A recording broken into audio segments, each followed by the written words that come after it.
Hello, Planeswalkers. Welcome back to the next episode of the Lotus Archives.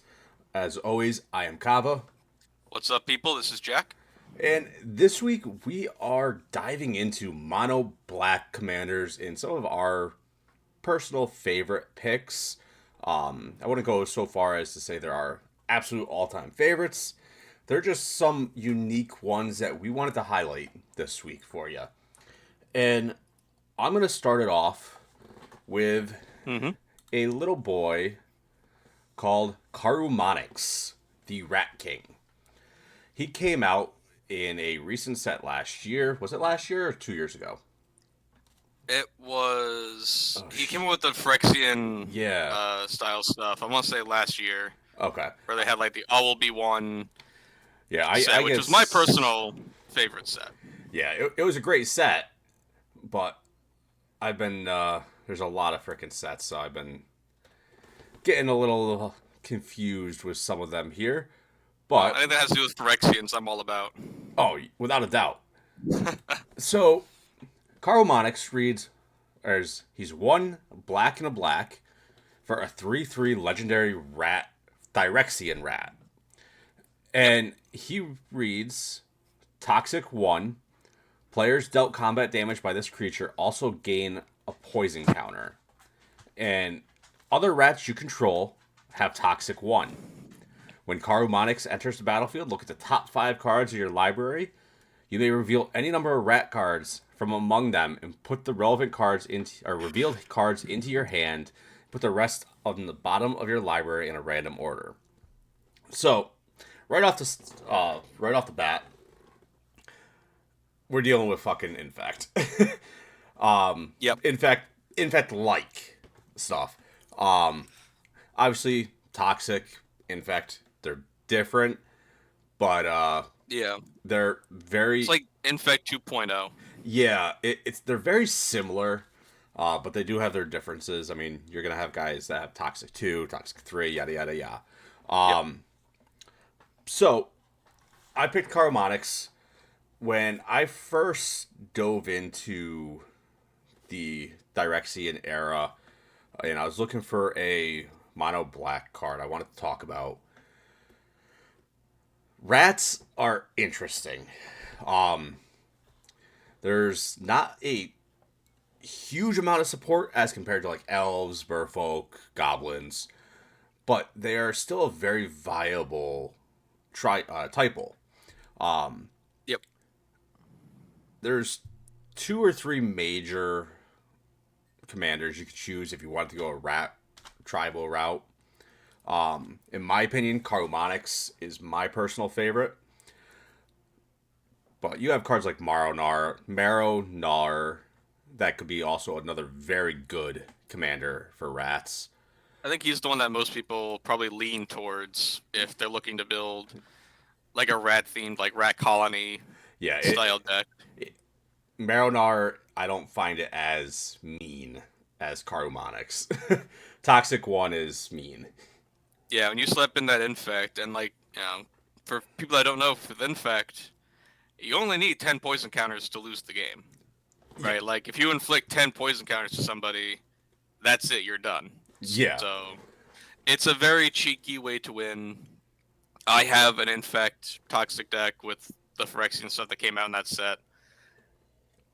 I've played infect for many, many years. I love it. I think it's great. It's just a really fun way to play, but it does make people salty. Yeah, there's a lot of people out there that do not want to play against Infect. No. It's 10, 10. All you need is 10. Yeah. And like it's really not that hard to get. Like some people think like, oh, it's if you've got to get the toxic or whatever in a 4-man pot, it's like okay, that's 3 people, that's 30 poison counters.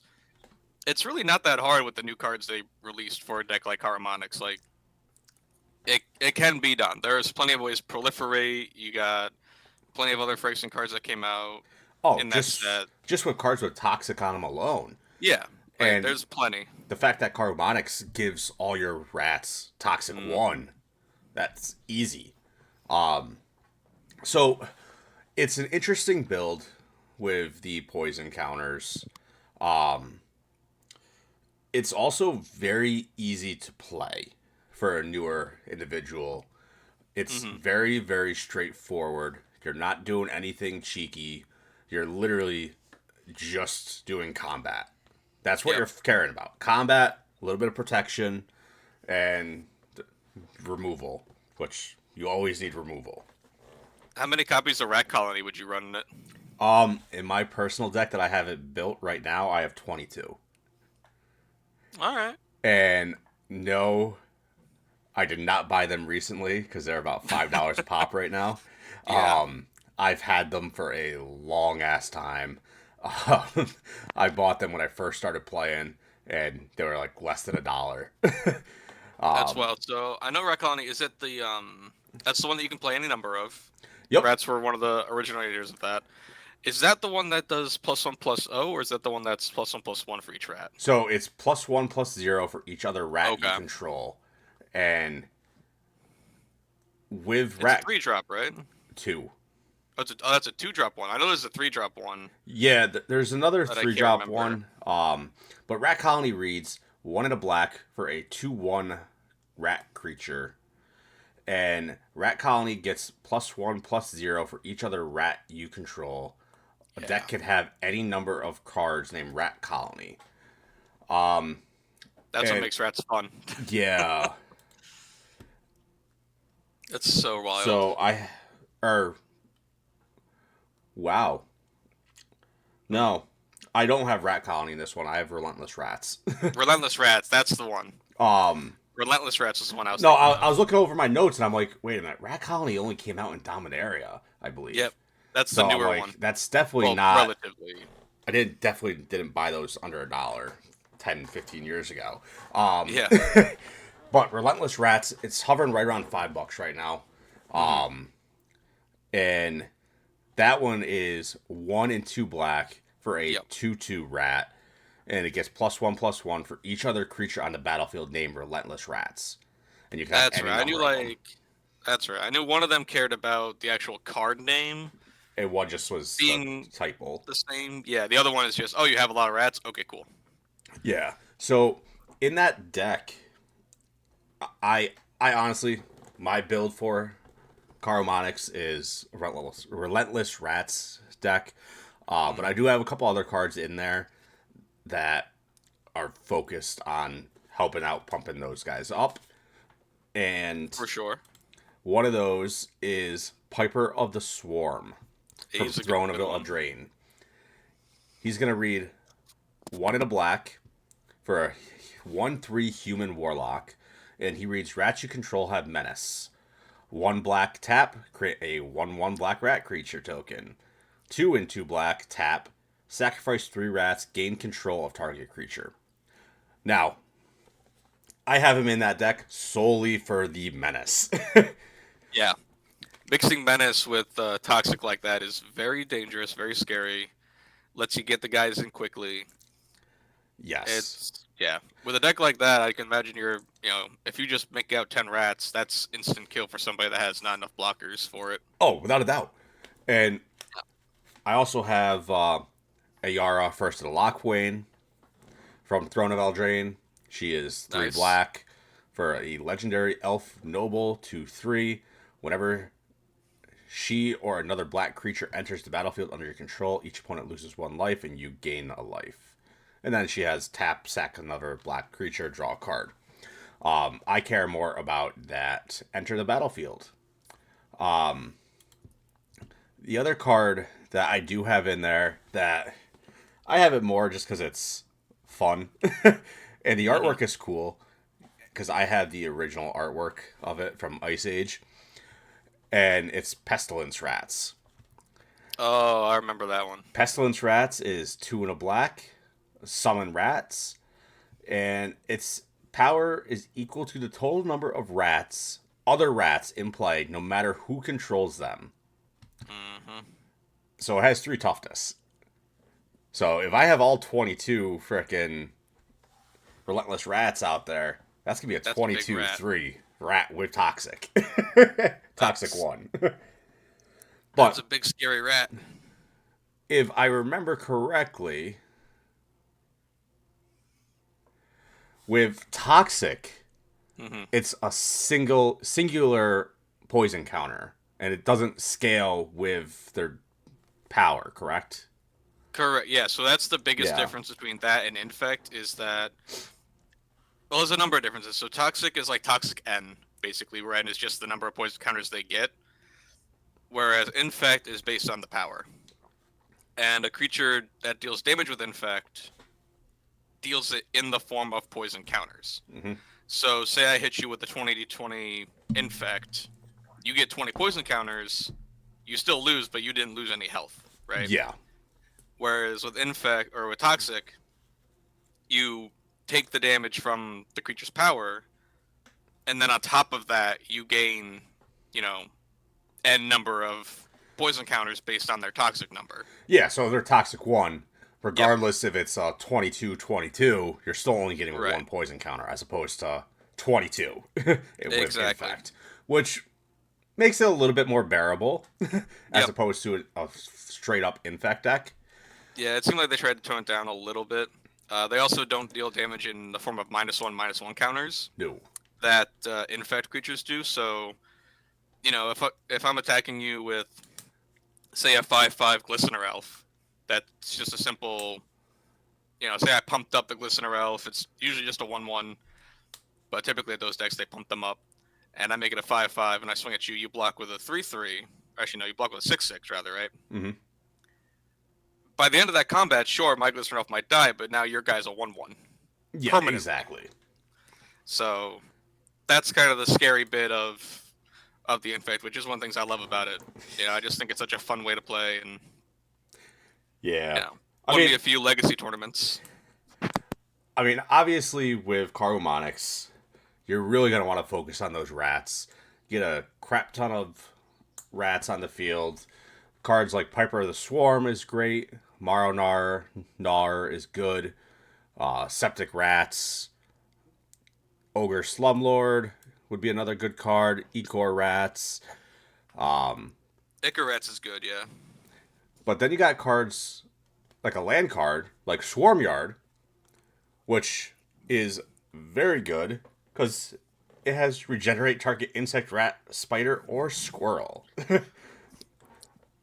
All the fun, lovely creatures that people like to see in their backyard. Exactly. So, in terms of budget, Yeah, would you say this is fairly budget friendly? it depends. If you're gonna go the route of either Relentless Rats or Rat Colony, then not so much. If you're gonna go without those two, any number of card creatures, it could be actually fairly cheap to build. There's a lot of rat cards that are cheap. The most expensive ones that you're gonna want to get, no matter what, is a card like Maronar in there, Yeah. because you want to get that all rats have fear, and that's sitting right around $9. That is a really good one. So that's not too bad. Like overall, would you say your deck's at budget wise? Like if I want to build your rat deck, where would Um, where would that sit me at? are we talking when I built it or when I actually what it is now? Yeah, just like as it is now. Like say like you sent me your list and I just wanted to go build it. Oh God. Ballpark, what do you think? It's about $200, give or take. All right. But that's just because the Relentless Rats alone, those 22 of them, is about Yeah. $110.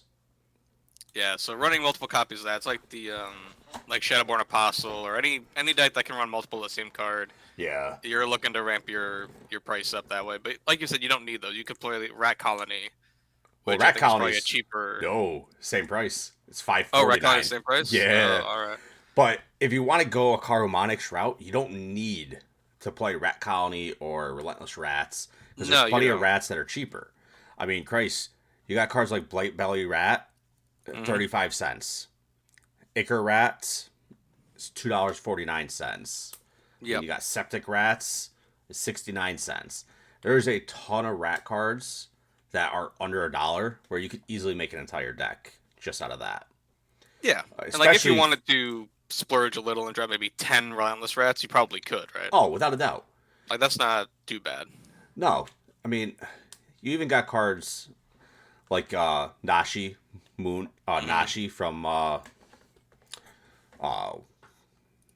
the hell was the Japanese one there? This is one of the Kamigawa, Kamigawa. Yep. and he brought in ninjutsu to rats. So Oh yeah, there's ninja rats are good. yeah, so there's a ton of options that you can do for rat based decks.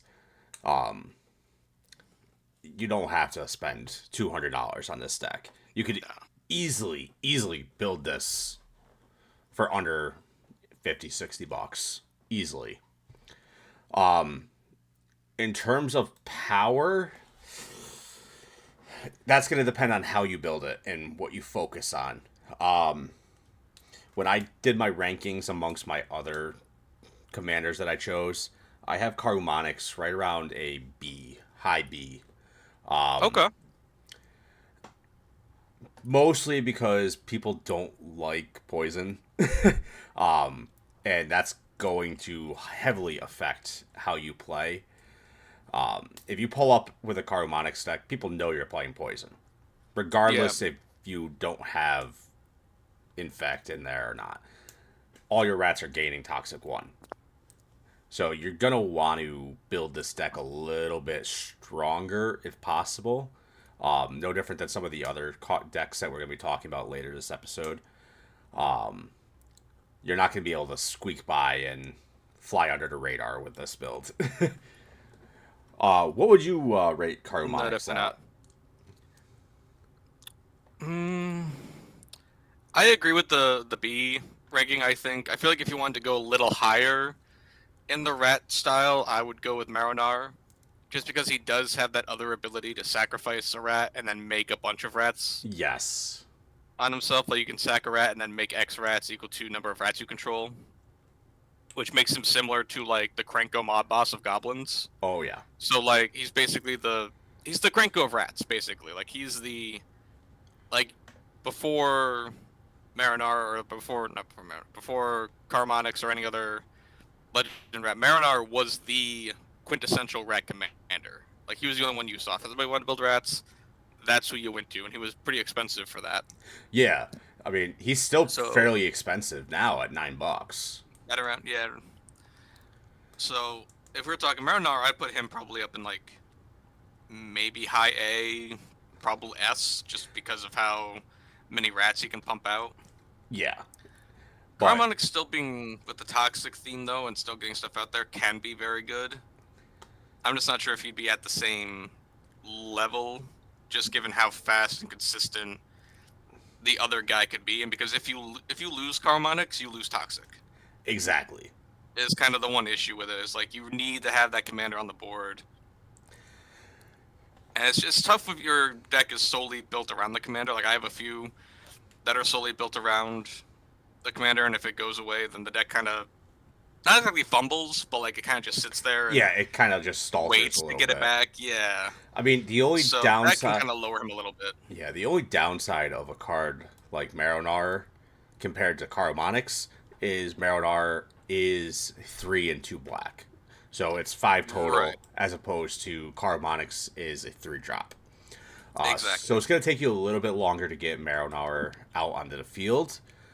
But I think Maronar is definitely the better rat commander if you want to go Yeah. rats. Yep. But If you want just pure rats, then yes. But Karumonics brings in the cheekiness of yeah. Yeah. Toxic. And that's one of the main reasons why I chose him over like Mhm. Maronar was because it's a different play style. Um, I mean, Toxic, you see it a lot nowadays, but like when I first started playing Magic and Commander, you didn't see as much Infect. And Yeah, there wasn't a lot of love for it. It was very niche strategy that. Well, the biggest issue with it was that like it was very single-minded. It was very like yes, single-targeted. So like you'd put all your eggs in one basket to pump up one creature, kill one guy, and then that was kind of it. You kind of just sat there and you were like, okay, well, I just killed my one opponent. Now I got two more to deal with. How am I going to deal with two more opponents? You know? Yeah, it makes it a little bit tricky. Right. You kind of just sent out one big guy, and then if he's dead, okay, he's dead. And then you got two other players now who are like, who are obviously going to gang up on you because you're playing Infect, so you're public enemy number one almost immediately, no matter what you do. Well, exactly. And I mean, yeah, being public enemy number one can be fun in certain scenarios. Sometimes, so just be prepared for that, I'd say. If you're pulling out Toxic or Infect or any kind of poison stuff, just be prepared that you're going to be the main baddie. Yeah, right? exactly. You woke up today and you chose violence. All right, you're going to be the arch enemy. Right. So, we had good. Yeah. So, we had Caromonics at a B. Jack, what is your first commander that you wanted to talk about? So, my first lovely commander is a very lovely lady by the name of Liliana. And this particular version of Liliana is the Liliana Heretical Healer. Okay. So she is a 1 and 2 black legendary creature human cleric with lifelink, and whenever another non-token creature you control dies, you exile Liliana, Heretical Healer, and you return her to the battlefield transformed under her owner's control, and if you do, you make a 2/2 black zombie creature token. So her flip side is the really fun bit where so this is her origin. I was just going to say, this was from Origins. Yep. So this is kind of like where they showed the Planeswalkers, like the main five. You know, Lily, Jace, Chandra, Gideon, and I think... It was Nissa. Nissa, yep. So this is where they kind of like told their backstories a little bit, and you got to see kind of like where they came from. So Liliana Heretical Healer flips over to Liliana Defiant Necromancer. She comes in with 3 loyalty. She has a +2 of each player discards a card. A -X of return target non-legendary creature with mana value equal to... convert mana cost X from your graveyard to the battlefield. And then her -8, which is just an absurdly awesome ultimate, is you get an emblem with whenever a creature dies, you return to the battlefield under your control at the beginning of the next end step. Yeah, that's insane. It's pretty damn sweet. So, I love Liliana for the longest time. I think she's an amazing character. She's a huge fan favorite. This is like my, excuse me, my quintessential black zombie tribal deck, but it's also Liliana tribal. So I run a bunch of the Liliana-centered cards. I run a lot of the cards that have her in the card arts, and she's always just been kind of my favorite. You know, like when I saw the first original Planeswalkers coming out, you know me, I love the dark magic, I love the necromancy, I like raising the dead. You know, it's kind of my go-to thing in just about everything. So, what would some of the like synergies be? Like, how would you go about building her? With this deck in particular, the way I built it was I basically just kind of grabbed all the... Well, I built it in a really fun, kind of janky way with just a bunch of Liliana-centered cards to tell her story. But ideally what you'd want is a fun kind of like Reanimator style to go with it. Like, you'd want to have big buff creatures that you can discard to the graveyard. You want to have sort of like an aristocratic sacrifice style to it as well. Okay. To flip her over on your own accord, because there's a lot of times where like you'll have her out and you might have a couple of zombies and you won't really be able to reliably have one of your opponents just kill your creature because they'll know what's on the other side. Like my personal play group, they've seen this deck, they know it, they love to hate it. They'll see, like when I play Liliana, they'll know, okay, we can't kill any of his creatures, because if they do, then we just start the discard train, and it just goes from there. So you want to have some sacrifice outlets to do that on your own accord. Things like oh crap, why am I drawing a blank on him? There's a few new ones that came out with it. Are you talking about a Cursed Martyr? Whenever he enters, each player sacrifices a non-token creature. Yes. So Fleshbag Marauder is the main one. That's the one I was thinking Yep. of. And then a Curse Marauder that came out with Modern Horizons 3 was an amazing card for me to see because usually, so Fleshbag's a 3-drop that when he enters, you sacrifice, everybody sacks a creature. With a Curse Marauder, it's a 2-drop that does the same thing. And the best part about a Curse Marauder is it's a non-token creature. Yep. Which I loved about a Curse Marauder seeing that. It's a Zombie Warrior too, which fits Liliana's theme perfectly. Because a lot of times what people do, if like I play a Fleshbag Marauder, they'll just be like, oh, we'll just, we'll sacrifice a creature, whatever. Or sacrifice a token, no problem. A Curse Marauder says, no, you gotta sacrifice one of your main boys. Get that token, that token gets to stay. No, you gotta sack one of your main ones. Yeah, you can't just sacrifice a frickin' 0/1 Phyrexian Might or anything like that. Exactly, yep. So, you'll want things like that, for sure.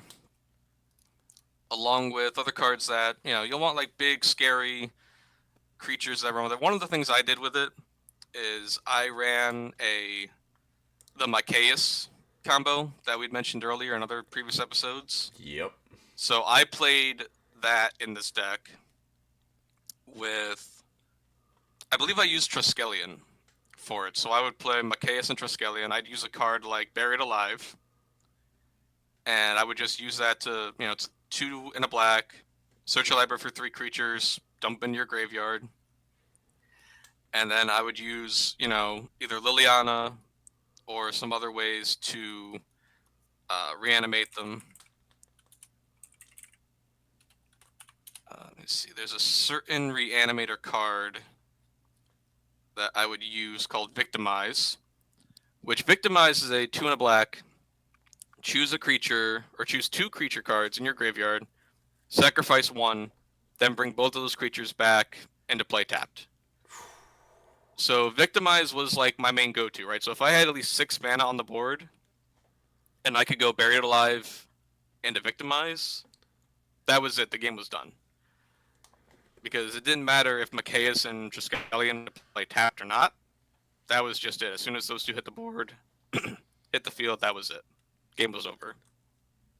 Yeah, and my play group hated that. I eventually took that out of the deck. Out of my personal one, anyway. Yeah, that can definitely get mean. Yeah, so if you're looking to try and just like build a fun, little Liliana style deck, or if you want to build a fun zombie tribal deck, she definitely fits the bill for that. She does a lot of good style stuff with those. So the way I built her was basically just a lot of zombie lords, like Zombie Master, Cemetery, Lord, things like that, which basically, just played a lot of the crazy zombie run-of-the-mill stuff, your typical things like that, like Death Reaper, Death Baron, and things like that. But I also run every Liliana card possible. So I played it in a lot of ways that just had all the Liliana or Planeswalkers I could. A lot of her story stuff. I don't have Raven Man though. I need to get the Raven Man. Raven Man by himself is a cool card. I thought about talking about him for one of my commanders, but he doesn't do a whole lot, but he fits the narrative and theme of what Liliana does. Ooh, doesn't do a whole lot? You sure about that? Raven Man's can be powerful if you want to play. He's got potential. I mean, for a 2-drop, 2/1, at the beginning of each end step, if a player discarded a card this turn, create a 1/1 Blackbird creature token with flying, and this creature can't block. Then he has a built-in way to make everybody discard. His built-in discard mechanic, it is pretty expensive at 4 mana. Right.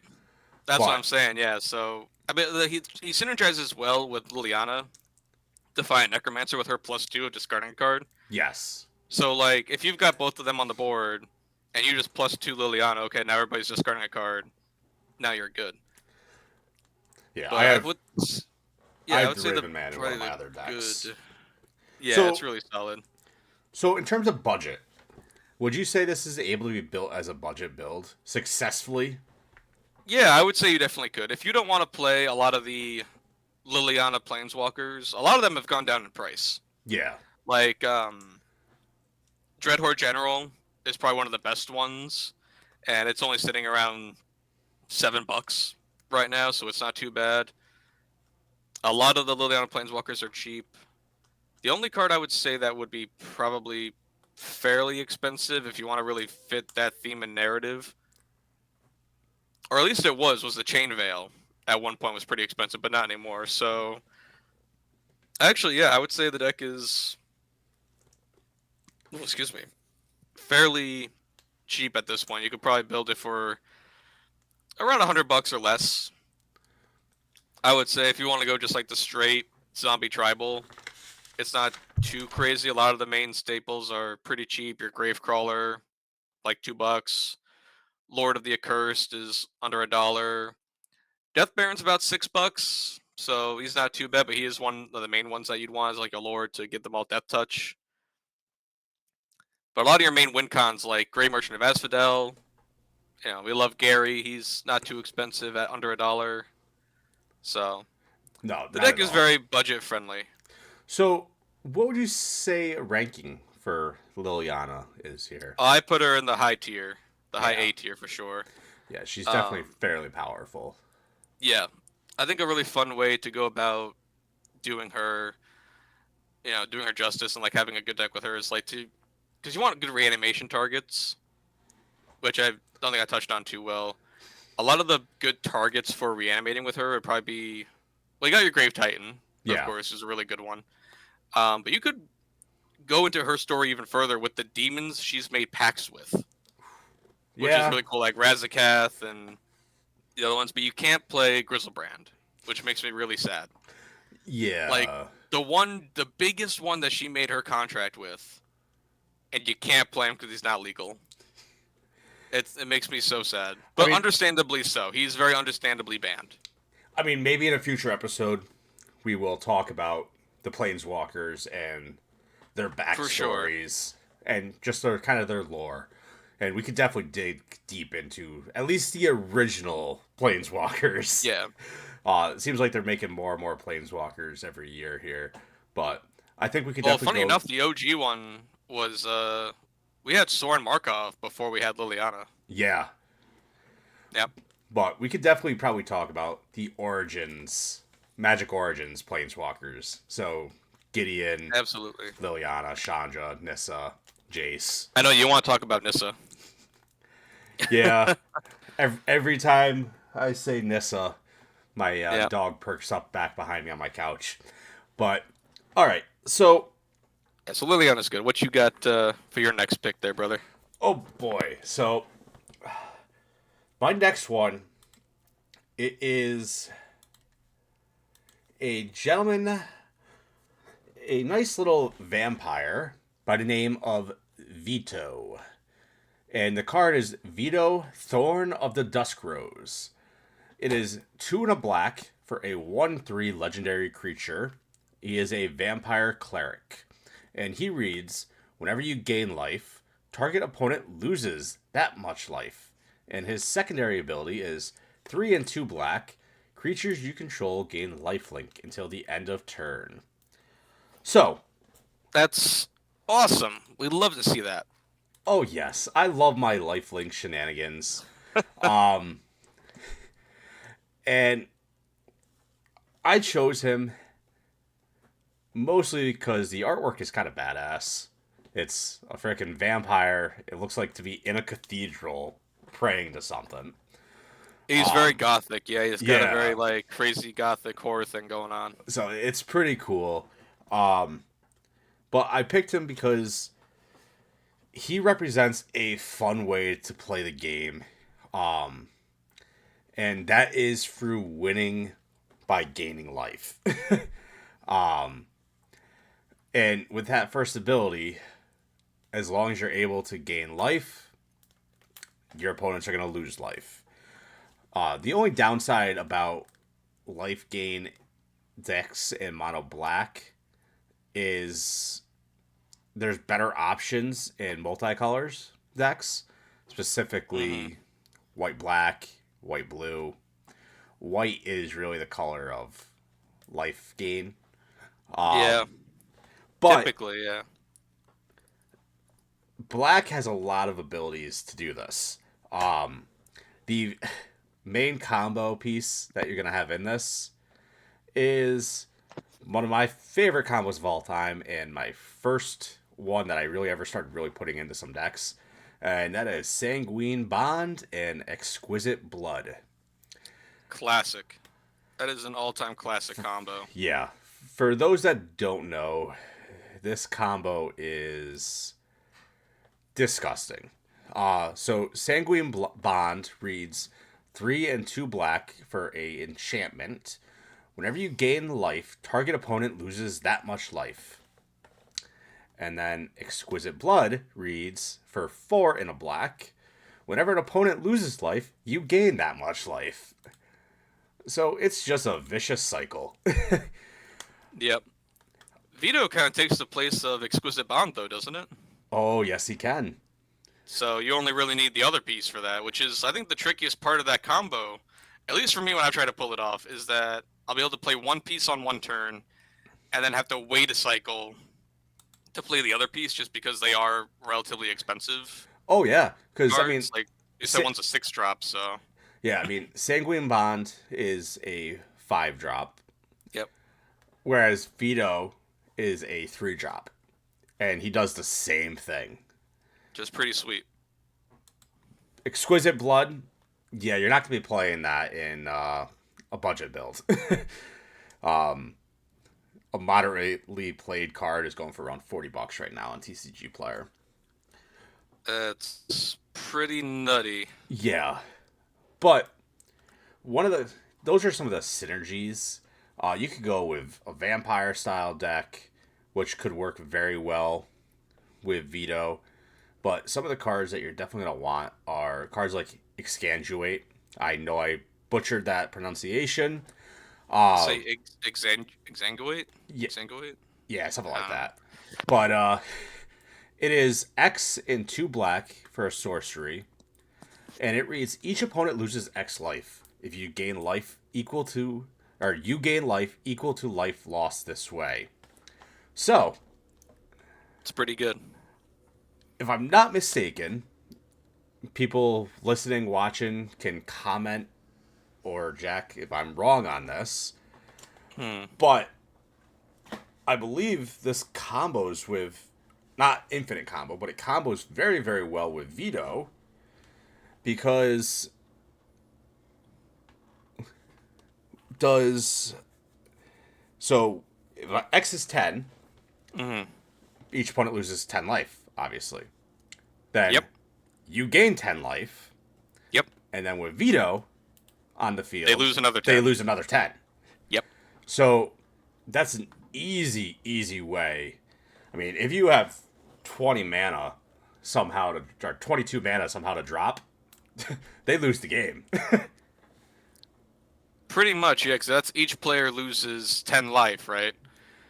And you've got, say you're like, typical 4-man pod, each player loses 10 life, Well, and each you gain opponent. each But opponent, right? So each opponent loses 10 life, and you gained 30 from that in total, right? So it's like the total life lost you gain. mm-hmm. Then yeah, you deal another 30 damage, or everyone else loses another 30 life. That's probably a key component there is that it's loss of life, not damage dealt. Yeah. Because So there are plenty of cards that can prevent damage being dealt, but this isn't that. This is you're just losing the life yeah, straight up. you're just losing it. Yep. So that's a So very yeah, cool card with that. Um, if when I go to build this, or if I was, I'm going to be focusing primarily on lifelink. yep, You're going to want a lot of creatures with lifelink and ways to get those creatures through blocking. So you're going to want like cards like Rogue's Passage. There's a ton of cards that help eliminate blockers. You could definitely do flying creatures, First Strike, yada yada yada. If you guys have been listening to us this long now, you know most of the basic cards here. Mm-hmm. One of the cards that is interesting for this build, although it is very, very expensive now, if you happen to get lucky during the Lost Caverns of Ixalan and were able to pull this card, I would definitely put this into the deck. And that is Bloodletter of Alcazatz. For 1 and 3 black, it is a 2/4 vampire demon. And he reads, Flying. If an opponent would lose life during your turn, they lose twice that much life instead. Oof. That's pretty damn scary. Although, you're not gonna be getting that budget. That's a $40 plus card. I was lucky enough during Lost Caverns of Ixalan to be able to pull about 3 of these guys. I already sold off 2 of them to help build my Miram deck. But it is a fun card, and I would 100% put this in this deck. Oh, absolutely. Anything that has to do with life gain or life gain drain is very solid with Veto. Yes. In terms of budget, 100% this thing could be built on a budget under $100. There's so many creatures nowadays and so many ways to give creatures lifelink. You could easily build it just with lifelink creatures alone. I would say so, yeah. I would say you can probably get a nice budget brew up for this one, probably in that realm. Yeah, I mean, because you got cards like newer cards like Marauding Blight Priest from Foundations, 2 and a black for a 3/2 Vampire Cleric. Whenever you gain life, each opponent loses 1 life. Cards like that are good because it just doubles up even more on Veto. Yep. So it's like a very slow, like, kind of whittled down strategy. Yes. In a sense. It's not like you're not going to be pulling off any kind of big, huge combat turns. You're going to be, like, slowly draining the life away from your enemy. Exactly. I mean, you could definitely build Veto up fairly quick, but it's going to be expensive. You're going to need expensive lands, expensive mana rocks. But it could definitely be done budget. It's just going to be a lot slower if you do it budget. Which isn't always a bad thing, depending on your play group. No, because if you're just looking to play something simple, easy kitchen top Magic, I would suggest if you're going that route, avoid the infinite combo loop, as that's typically seen as not very kitchen table friendly. But Oh, you don't want to be mean? Listen, I'm just speaking from experience, man. Because I know my play group and others I've played with. Listen, they call me Johnny Combo Player for a reason. All right, and I love the guys to death, but they hate seeing my combos. Yeah, combos can definitely be mean, but yeah, it's a fun way to win. But after so many times, it's like, all right, come on, we've seen this combo before. We know what you're doing. Yeah, people get really do something a little different. All right, so they can. In terms of a rating, where you got him? I have him right in the B tier, to be honest with you. Really? Yeah. I was thinking more along with the A. Yeah, I have him in the B, high B, low A is what I wrote on my paper here. Mm-hmm. Because if you're making him truly a budget build, I would stick him more in the B compared to other decks. Just because without some of the combo cards, like Exquisite Blood in there, that is expensive, the deck's not going to be as fast, nor as scary. But there's ways around it. But those ways around it are high in mana cost, which makes it a little bit less scary. And with how fast Commander has been becoming as of late, I don't see this deck performing as well as a deck that has a commander with a lower CMC and easier way to actually close out and win the game.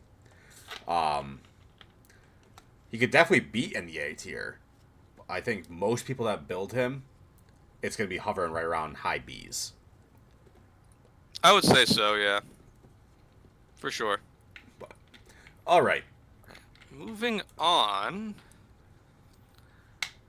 I have here one of my really favorite commanders that I built a long time ago that one of my good friends now plays, which he basically got it all from me here, which is really sweet. It is Shirei, Shizo's Caretaker. Oh boy. It's a 4 and a black, so a 5-drop legendary creature. It's an uncommon, right? So this is an uncommon legendary creature spirit. It's a 5-drop and it's a 2/2. So, already kind of stat-wise, you're like, wait, why? What? However, whenever a creature with power 1 or less is put into your graveyard from the battlefield, you can return it. You can return that card to the battlefield at the beginning of the next end step if Shirei Shizo's Caretaker is still on the battlefield. Oof. So, this is a really fun, really unique aristocrat style deck where you basically play a bunch of 1/1s, essentially. You play a lot of small, low-to-the-ground creatures that have really basic, unique effects for when they, either when they ETB or when they die. And you're just sitting there and abusing these effects. And as long as Shirei sees them die and is still on the field, each one of these guys keeps coming right on back. It's just an absolute blast. I loved Shirei for a long time. I love the aristocrat style of sacrificing creatures to gain value and then bring them back to do more of that value. And Shirei offers a really fun, unique take on it. Because I know we have like the white weenie deck, which is more of a combat centered, like, oh, I'm going to play all these small creatures but pump them up and get a lot of value for playing, the underdog style. Well, Shirei is kind of the flip side to that coin. It's like, oh, I'm playing a lot of small creatures too, but I'm going to sacrifice them and bring them back and abuse them for some kind of personal gain, which is like the most mono-black thing I can think of to do.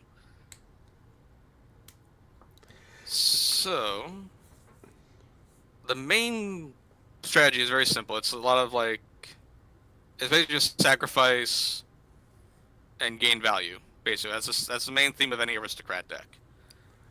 And you're gonna have cards like the Seer, who's a 1-drop that just simply says sack a creature, scry 1, and he's a 1/1. So it's a free sacrifice outlet that you can keep using over and over and over again. In an entire turn, you can just keep sacrificing all your stuff to gain that value. And then your main win is going to come from cards like Zulaport Cutthroat, who's a 1 black, also a 1/1, that whenever he or another creature you control dies, each opponent loses 1 and you gain 1 life. And that's basically where your win is going to come from. You're going to keep sacrificing your creatures, slowly draining the life away, very similar to Veto in a sense almost. And then each of these creatures comes back and you do it all over again. Yep. So, you would essentially build it up of just creatures. Small creatures, getting them together. Yep, you're going to have this deck basically be, 37 to maybe even 40 creatures, little 1/1s. And they're all cheap, too. Like, not even just cheap mana-wise. Like, a lot of them are, 1 to 2 drops. But this is probably the most budget deck that I've ever built. And that I could think of anybody to ever build in the history of whatever. And that's saying something from you. Yeah. I don't think you ever truly do a real budget. Just like I really don't do a budget. Just because my budget is, what do I have in my card binders? Exactly, yeah. For just about every creature you'll want in this deck, they're all under $1. Damn, that's not too bad. Yeah. Like, every single one of these they're pretty much all under $1. And for the most part, none of them are more than about 3 mana. So it makes this deck very fast, very cheap, and underestimated in a lot of ways, and terrifying. In a sense that, you can do this on anyone's turn either, right? Because it just says the beginning of the next end step. So what I would do, and what my buddy does who currently plays Shirei, is we wait until the second main phase of our opponent's turns, right? Like, say they go to do something in their second main phase. You respond to that by sacrificing all your stuff, and then because Shirei saw it all, right? Like, you wait, then they're on their end step, you get all the value of sacrificing them, and then you bring them all back on your opponent's turn.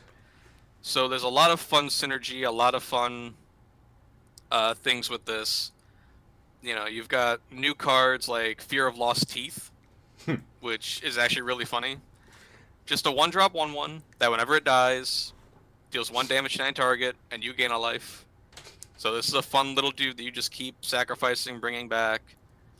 And you've got enchantments like Funeral Room, and where's the other one? And Bastion of Remembrance.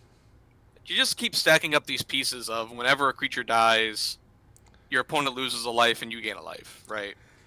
Typical Blood Artist style stuff. You just keep building those pieces, and that's basically how you win the game. You're not going to go to combat very much. You're not going to, try to combo out, really. You're just going to sit there and sacrifice your dudes over and over again, bring them on right back. Which is a very different style of play. Black does it very well. It does.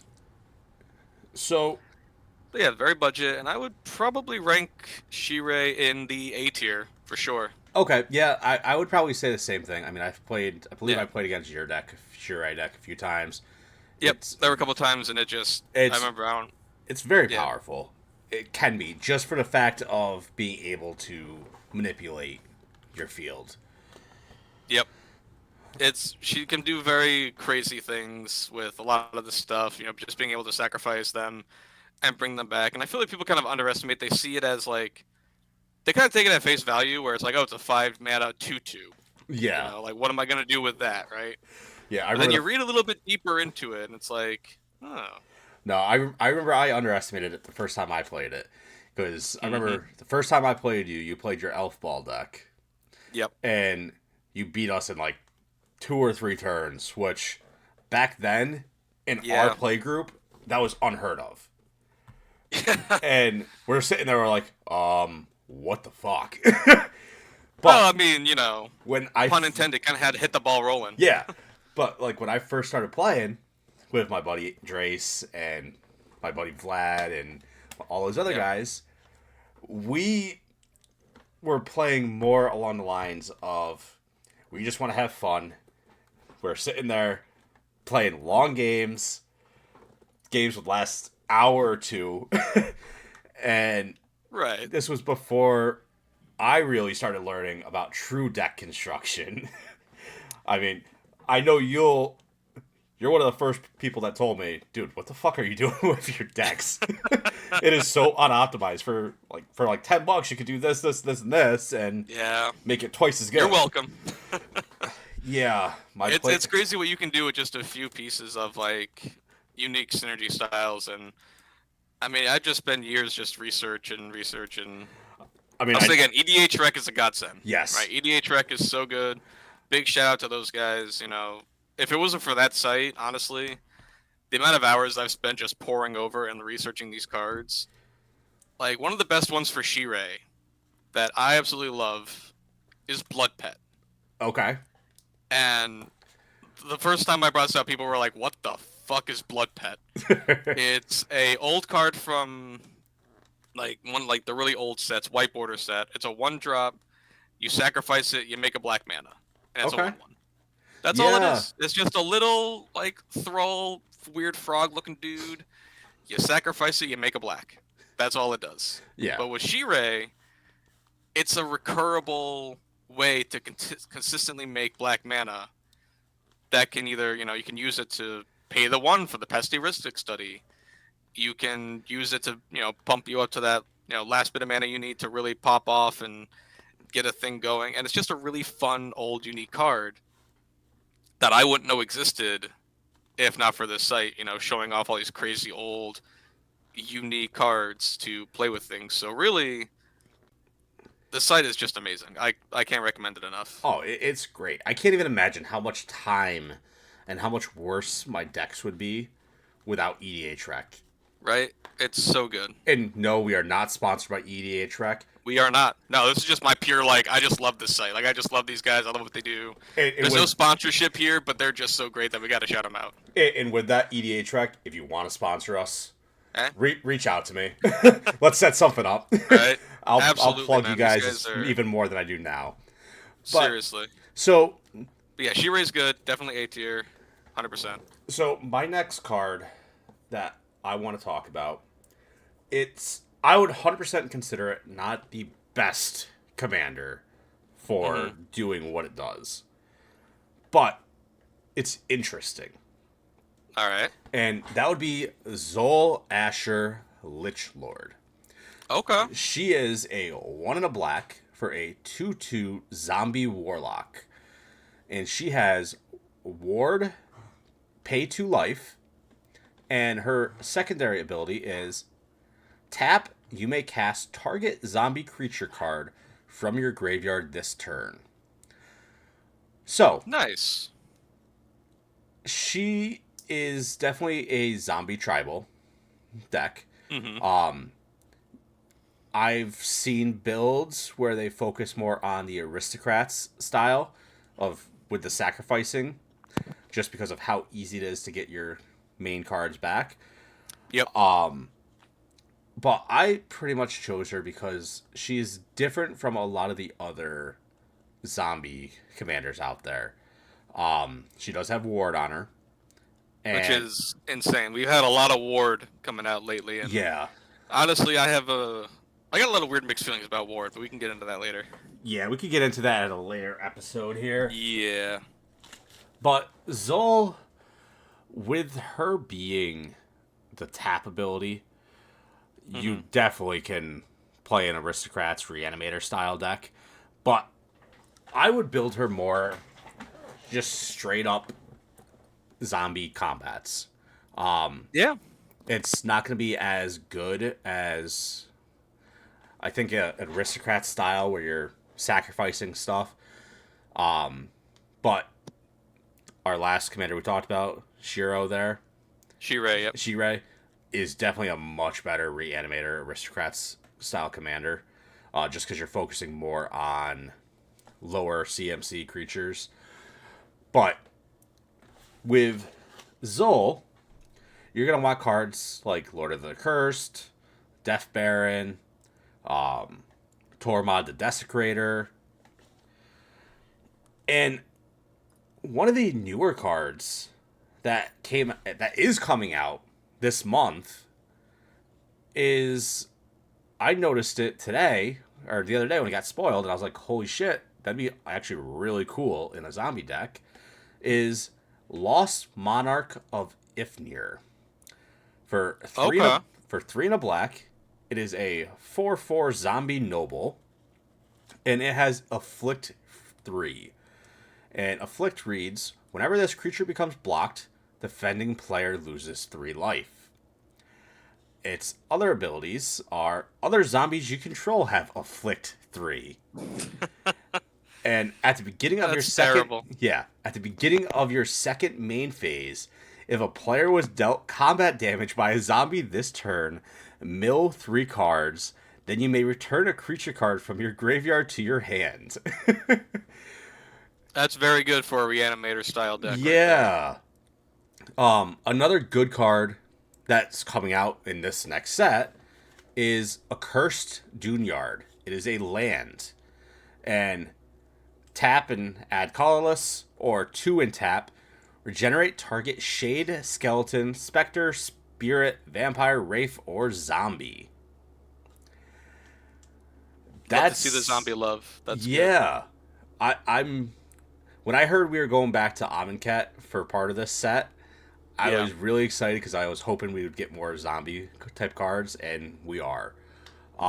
Which is great. That actually reminds me of the Swarm Yard card for rats and spiders Yes. and shit. It's So it's that, but for creepy ghouls. yeah. Another cool card from a recent set from Duskborn is Unstoppable Slasher. For 2 and a black, it is a 2/3 zombie assassin with Death Touch.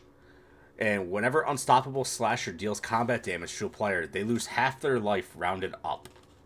And second ability, when the Unstoppable Slasher dies, if it has no counters on it, return it to the battlefield tapped under its owner's control with 2 stun counters on it. It's not bad. No. So, zombies, there is a metric shit ton Yeah. That's of a lot. support. A lot. And they're all very, very cheap. Yeah, I would actually put them at, like, as far as like Kindred, like the tribal Kindred decks go. There, you got like your top 5, I think, which are like elves, merfolk, goblins, zombies, and then slivers. Yes. Like those are your big top 5. With the most support, I think. Yeah, zombies have Zombies a are up there. shit There's ton a of lot. support. They're a lot of fun. Like, Very tough to deal with. yes, in the top cards, there's only one over $6. That's a zombie creature. Oh yeah, and so that's very cheap too. Yeah, that's Undead Warchief at 14, Yeah. and that's just another zombie lord. Yep. Gives every zombie +2/+1, and it allows you to pay 1 less to cast your zombies. So he's like, I'd say he's probably the best one, which is why he's probably the most expensive. Is just because like Undead Warchief is the one you'd want to. I play him in my Liliana deck. Yes. Like any zombie deck is gonna want that whole set of Lord of the Accursed, Death Baron, Warchief, Cemetery Reaver, all those guys you want. Yeah, and then, I mean, if you want to do some shenanigans, throw in that new Lost Monarch of Ifnir. Absolutely, that's scary. I actually might have to look into him. It's a demon, right? Zombie Noble. Oh, it's a zombie noble. Oh, never mind. Okay, I'll have to put him in Liliana then. I gotta look into that one. Right now, he's only $2 for pre-order. Okay. So that's gonna be a solid card. I must have missed him when I was looking at my spoiler list the other day. Yeah, I missed him too completely until I was doing my research this morning. Yeah.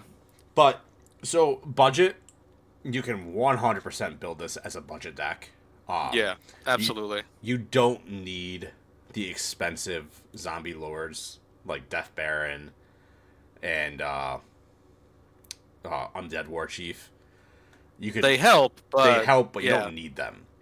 There's plenty of other zombies under $2 per card that do just. You know what you definitely need? You definitely need Grey Merchant of Asphodel.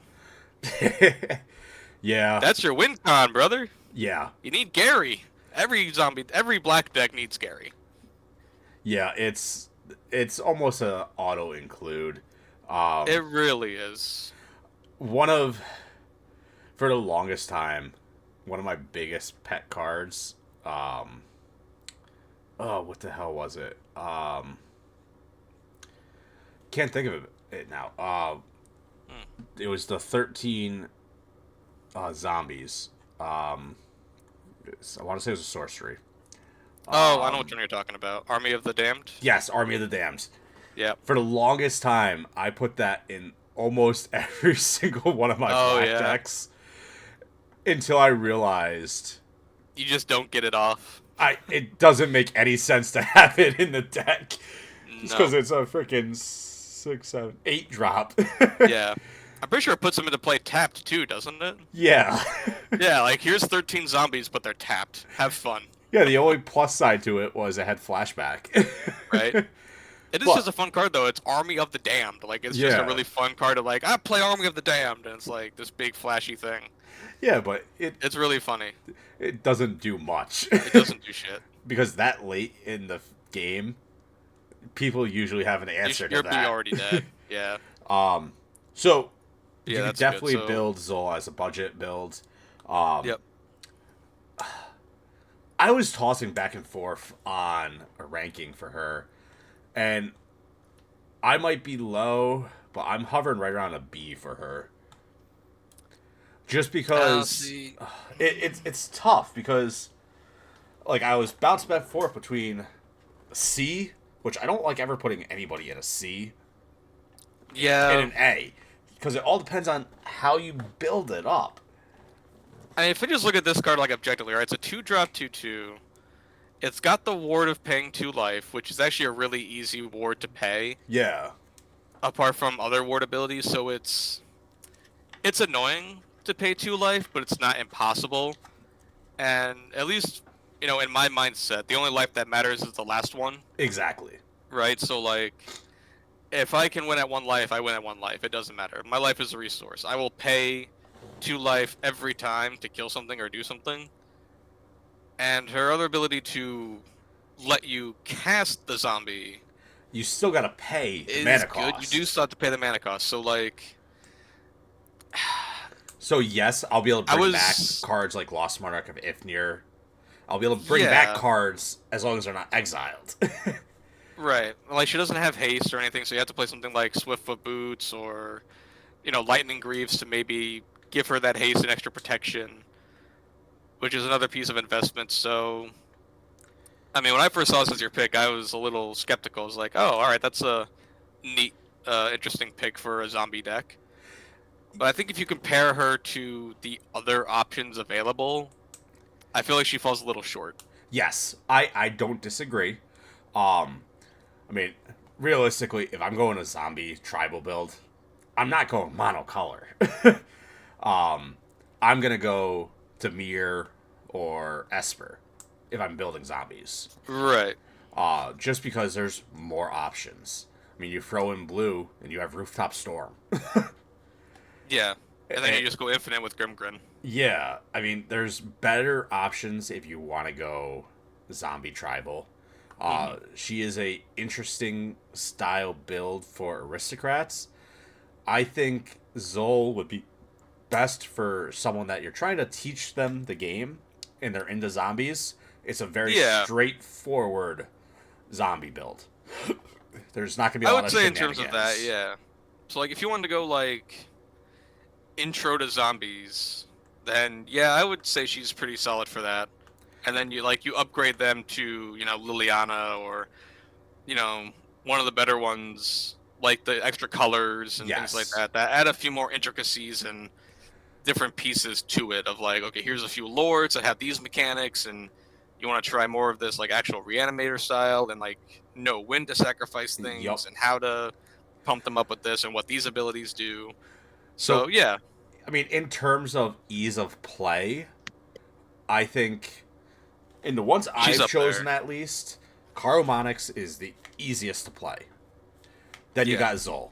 And that's part of the reason Yep. why I chose her, is because that's one of those cards that I can look at and be like, you know what? I could use this card to teach my fiance how to play. Because Yeah. she loves zombies. For whatever reason, she loves fucking zombies. And when I saw the Zol, I was like, you know what? That is a very, very easy zombie to learn how to play on and learn the different steps of the game. The first time I actually taught her how to play, what was there was a zombie precon a few years back. It was Wilhelt, I Wilhelm. believe. Yeah. The black and blue one. Yep. It was very good. It was very Very, strong. very good, but it was complex for her when I was teaching her, and she got confused. Understandably so. Yeah. But in terms of power, Zol's not that strong. You're definitely not going to put Zol up against any of these other commanders that we're talking about today. You But- could certainly try. Yeah, you could try. I mean, if built right, you could definitely build her up good. But if you put Jack and I both building one of these decks on here to the best of our ability, Zol's not going to stand a chance. Sad but true. So, All right. what is your next card? Next one I got here is a lovely little favorite of mine. Is Braids, Oh, Arisen boy. Nightmare. Yeah, I love Braids. I was so sad that the her other black version was banned, basically. So I got really excited when I saw Risen Nightmare was being printed, and was just like in love to see that. Yes, finally we get another Braids. So happy to see. So this version of her is a 1 and 2 black legendary creature Nightmare 3/3 that has at the beginning of your end step, you may sacrifice an artifact, creature, enchantment, land, or planeswalker.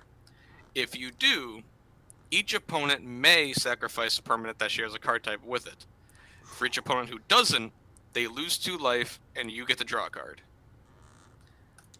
So this is a very fun style of another similar aristocrat deck. Like you'll see, black is very straightforward and simple with what it wants to do, and it does that in very different ways. It's like we've got multiple decks or multiple creatures that we talked about that like the aristocrat sacrifice graveyard style, and they do so in with fairly unique and different I want to say like results or kind of like end goals. Well, the end goal is always the same, but like the way they get there is a little different. So with Braids, it differs from Shirei in the sense that Shirei only wanted to sacrifice creatures with 1 power. Braids doesn't care what you sacrifice. Braids is like sacrifice whatever the hell you want. You got some artifact that has a death trigger or something like that, sacrifice it, enchantment, land, whatever. And it lets you kind of pinpoint what you want to remove from your opponent's side of the field. I'll tell you, I don't know about you, man, but I don't see a lot of artifact or enchantment removal in black these days. No. We got a couple. We got some, like Withering Torment that came out recently that lets you destroy an enchantment. That's pretty solid. But as far as artifact removal goes, there's kind of close to none in mono black. No, there's really not a lot. Right. So with Braids, and this is why I loved her and why I picked her mainly, was that it lets you don't get to target the artifact, but it lets you kind of put your opponent on edge and be like, okay, well, I see you've got a couple good artifacts over there. I've got this random one here, like Ichor Wellspring, that has an effect that when it goes to the graveyard, I get to draw a card. So I'm just going to sack my Ichor Wellspring to draw a card, and, oh, you got that cool Soul Ring over there, and that's all you got? Well, you could sacrifice it, or I could draw another card and get more value, and you lose 2 life. So what's it going to be, buddy? Which is just like, I love this like kind of like evil maniacal nature that black has to it that just lets you kind of put your opponent on edge and be like, okay, well, what are you gonna do? Are you gonna do this or are you gonna do this? You know, because either way, it's a win-win for me and a lose-lose for you. So where are we at here, pal? Yeah. Which makes it a lot of fun. Oh. So there's definitely a lot of cool synergies with her. You know, you can play a lot of similar-ish cards that I mentioned with Shirei, you know, like your Funeral Room. You can play that as well. But she adds the extra bit of, you know, the artifact and enchantment styles with that. Because there's one enchantment that's really good with her called Treacherous Blessing. Yep. That came out in one of the Theros sets that has, when it enters the battlefield, you draw 3 cards. It's a 3-drop, 2 and a black. When it comes into play, draw 3 cards. Pretty great. But it also has, whenever you cast a spell, you lose 1 life. But then it's also got, when it becomes the target of a spell or ability, you just sacrifice it. So this is actually a really great target to sacrifice with Braids, because it's like, okay, 3 mana comes in. I'm going to draw 3 cards, which black, you know, kind of struggles in. Well, it doesn't struggle in the card draw department. But their card draw has, like, weird back... yeah, it has its limitations, and it's got it usually limitations. Causes you to freaking do something, whether it's lose life or anything discard along cards, those. things like that. 'Cause that's just Mono Black's thing. It's like, there's a price for everything. And you gotta pay that price. But, you know, cards like that one are really good. Because, like, you'd be thinking, sacrifice an enchantment. Well, most enchantments have good, you know, board effects, right? Why would I want to sacrifice an enchantment? Well, Treacherous Blessing is a really good one to think of to have for that. And Prize Statue is probably one of the best ones to run with her. As when it comes into play, or it's put into the graveyard, you make a treasure token. So, pretty great with that. So, is it a budget build? It can be, yes. It most certainly can be a budget style similar to Shirei in a sense, because Braids herself is only about $6, Yep. and most of these cards here are pretty on the budgety side. Like Funeral Room is actually maybe like $7 to $8, give or take. Probably hovering around like the 6-ish range, so it's not too bad. But a lot of the other similar cards, like the Treacherous Blessing, is under $1. Prize Statue's under $1. A lot of like the main staples you want for it are under $1, like Reassembling Skeleton, Ophiomancer, things like that are pretty cheap. So you could definitely build the deck for a decent budget. I All would right. say so. All right. So what would you put her as a rating? Oh, A for sure. Yeah. Definitely a high A. She can be a lot of fun and very annoying. I would say for your opponents, because like if you're just sitting there sacrificing your stuff constantly and making your opponents have to choose between losing their permanents of any type versus just letting you draw cards, it's almost like a crazy maniacal form of Ristic Study, right? 'Cause it's like, oh, well, I can Yeah. cast a spell, and if you pay one, I won't draw a card, or if you don't pay the one, I'll draw a card. With Braids, it's like, hey, I'm just gonna sacrifice this thing real quick, and you all can sacrifice the thing too. Oh, you didn't? Oh, well, I'm gonna draw cards, and you're gonna lose 2 life. Yeah. So, It's not you know, fun. yeah, it's like it puts them on, in the hot seat of like, okay, well, either I'm gonna gain value or you're gonna lose value. So, what's what we doing here, bud? Which is it's a really fun style uh, that I would highly recommend people try. I don't see her very often, No, which makes me a little sad. I'd say more people need to play Braids, I can't remember the last time I actually played against a Braids deck. right? Like people need to play Braids. Come on, guys, I let's think play Braids. the biggest reason why is we're not seeing many people play monocolored decks anymore in the That's casual true. realm. That's And true. Most precons these days are all multicolored, and they push multicolored stuff really heavily. yeah, I mean, that's why part of the reason why I wanted to do this segment where we're talking Yeah, about monocolored decks. there's a lot of good ones out there. There's a lot of good decks that you could be playing that are just as strong as these multicolored decks, and they're going to be If not cheaper to stronger. build. Yeah, very cheap, very easy, very simple. Yeah, good So, brews, good builds. my next pick Yep. is a little skeleton Oh boy. by the name of Tiny Bones. Ah, we love And Tiny Bones. the Tiny Bones that I chose was Tiny Bones the Pickpocket.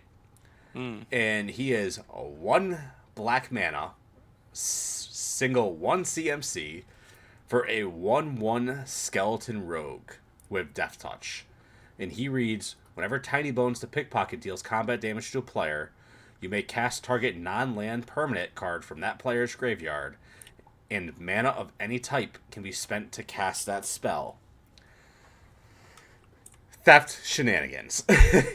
um, if you Terrible. if you haven't noticed a theme with me, I enjoy theft in certain play groups, just because people don't Yeah. like it.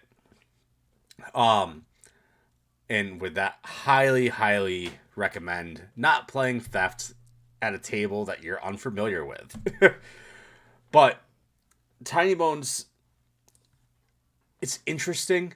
I chose him when this card came out. I saw it, and it looked one. It was cool little artwork. It's him running across the grand piano in a bar. Um, Which is really funny. Yeah. yeah, and you Well, can. he was out in the Thunder Junction, right? The Yeah, this Outlaws was the Thunder Junction. Junction one. So like the old Wild West. Yeah, I Yep. love it.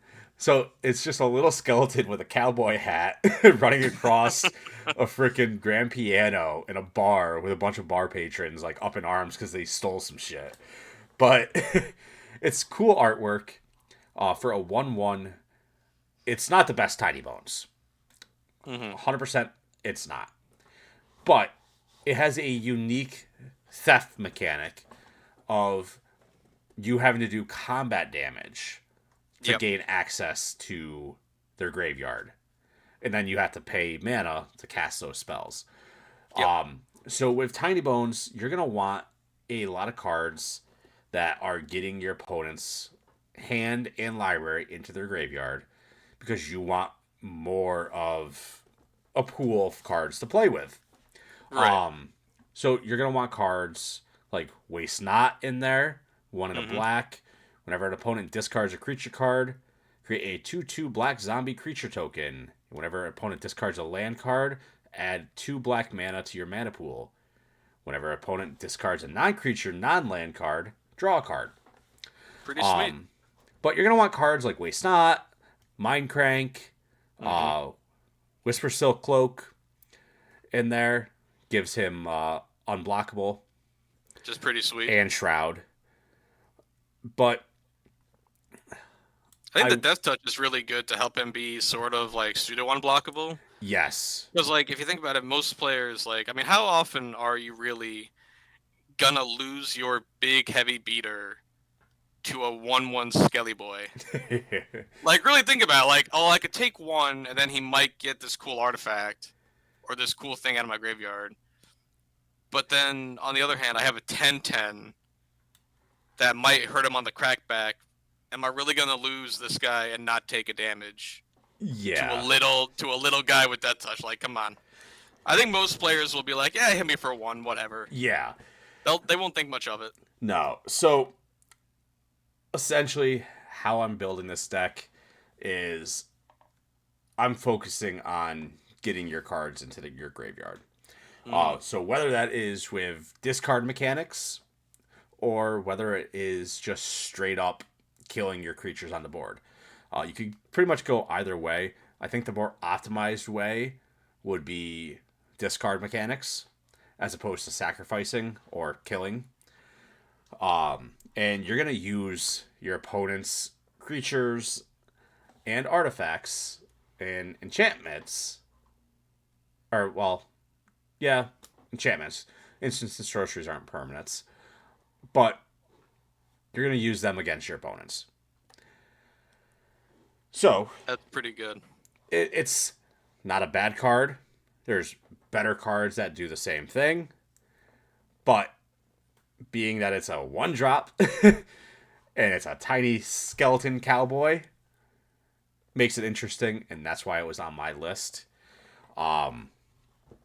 Budget wise, it could definitely be pretty budget. Probably build it easily under $100. There's obviously always more expensive cards you could use. In terms of rating, unfortunately, when I first picked this one, I know you and I had some conversations because the original Tiny Bones I chose was a lot better of a card for a commander. But it was he's the one that people really hate. Yeah, but it was way too similar to my final pick. And I didn't want to talk about the same thing back to back to back. But in terms of a rating, right, I would put Tiny Bones to Pickpocket probably around a C. I don't think he's that good. I would only build him kind of for the laughs and purposely. Yeah, he's a good, fun, simple commander to build. If you're looking for just a good, fun time, something kind of cheeky to build for your kitchen table, yeah. So he's good. That would be the best, like, kitchen table style. You're not going to bring this to your LGS and play in a pod of 4 people and win. I mean, you could just for the lulz. Like, if you're just looking to have a good time, he's totally a good, fun commander to play, for sure. Yeah. But, so. Absolutely. With that, Jack, we are on to our final commanders. And these are obviously our 2 most powerful, and if I'm remembering correctly, they're 2 of the top commanders on EDH Rec for Mono Black. Why don't you start it off here? Well, I got one to go over before that. Oh, shit, yeah. You got one more. Yep. And this one is actually still pretty far up there. This is Sheoldred the Apocalypse. Oh, boy. A 2 and 2 black for a legendary Phyrexian Praetor. She's a 4/5 with Death Touch, and whenever you draw a card, you gain 2 life. And whenever an opponent draws a card, they lose 2 life. Fuck pretty straightforward. So I'll just go right off the bat. This is not budget. No. Sheoldred is currently sitting at around $85 to $88. What do you So mean? People don't have $85 to drop on cardboard? typically, no. I mean, I might, but typically most people do not. So Shieldred is a really fun and unique form of mono black in that the way that I would typically go about building her is a wheel draw card strategy in mono Okay. black. So everybody's going to draw cards, and that's the name of the game, right? Which is it's almost like I'm taking my mono blue brain of card draw and bringing it to mono black, which is fantastic. It's card draw with a price, which I love. So you're gonna play things like Howling Mine, which it's like, hey, it's a group hug deck, right? I'm gonna play Howling Mine. Everybody's gonna draw an additional card. You want to draw cards, right? Yeah, So let's sure. draw Group cards. hug. Yeah. So we're gonna play Howling Mine. It's a 2-drop. Beginning of each player's upkeep or draw step, they draw an additional card. But then I might also play something like Underworld Dreams, which, if an opponent draws a card, they get dealt a damage. All right.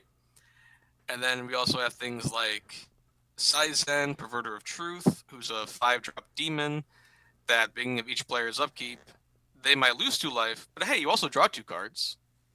But then with Shieldred, you might also lose another 4 life, so but hey, you're drawing cards though. So it's helping. I'm helping the table. I'm a friend. But the biggest, funnest one to play with this, which I think is probably just like an instant win, and it has by far one of the wildest card arts I think I've ever seen.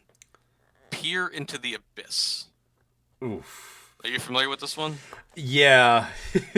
So it's 4 and 3 black, so it's a 7-drop. This is gonna be like your big win here, which is only $5 too. Like every other card in the deck is cheap. It's just getting that Shieldred that's gonna cost you a pretty penny. So Peer into the Abyss says target player draws cards equal to half the number of cards in their library, rounded up, and loses half their life. On top of the 2 life lost from Shieldred. So it's pretty damn good. Yeah. I love Shieldred. I played the other Shieldred in my other decks here. Shieldred, the Whispering one. Yeah, I was gonna say that's the Who's children I'm fantastic. more familiar with myself. I Yeah, played it most in a people lot of my know the mono Whispering one. blacks. Yep, she was the original Praetor. She's the one that at the beginning of your upkeep, you get to return a creature from the graveyard, and then each opponent sacrifices a creature on their upkeep. Plus, she's got Swamp Walk. Yeah, and she's got Swamp Walk, so pretty scary. But Shieldred was always my favorite. I just love her design. I love her artwork. I love what she's about.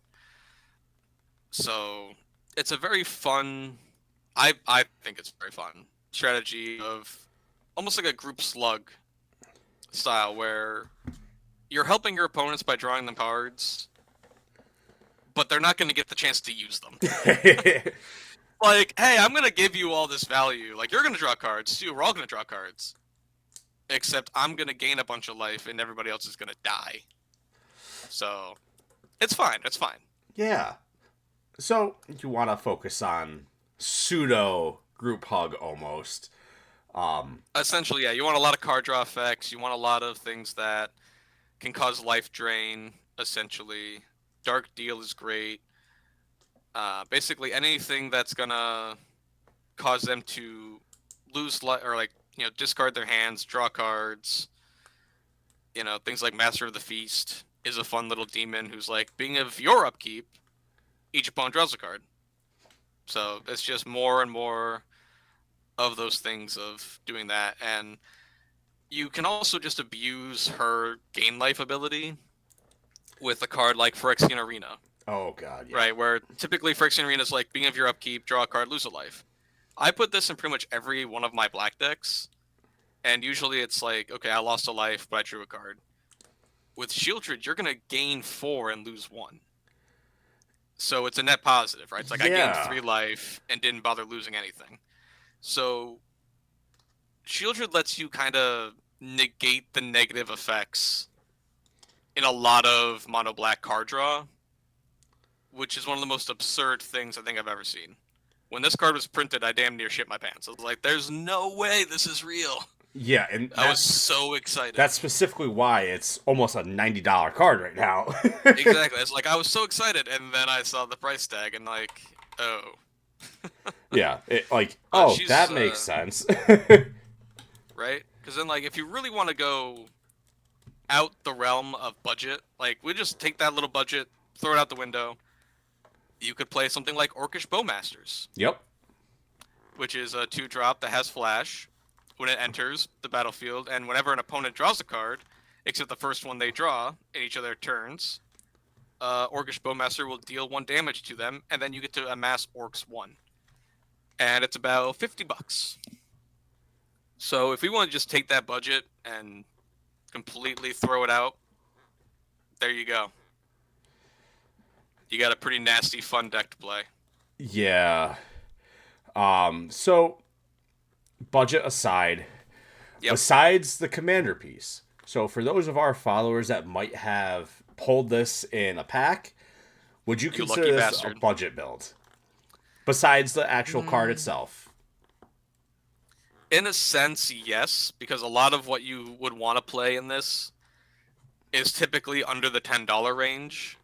A lot of like the mainstay staple cards are fairly budget, yeah. So if you got really lucky and you pulled Shieldred, then yeah, you're sitting pretty, and you can easily build this deck for a nice little cheap penny there. You don't have to go crazy with, the Bowmasters or the Bloodletter of Akhlazlat here, or Akhlazats.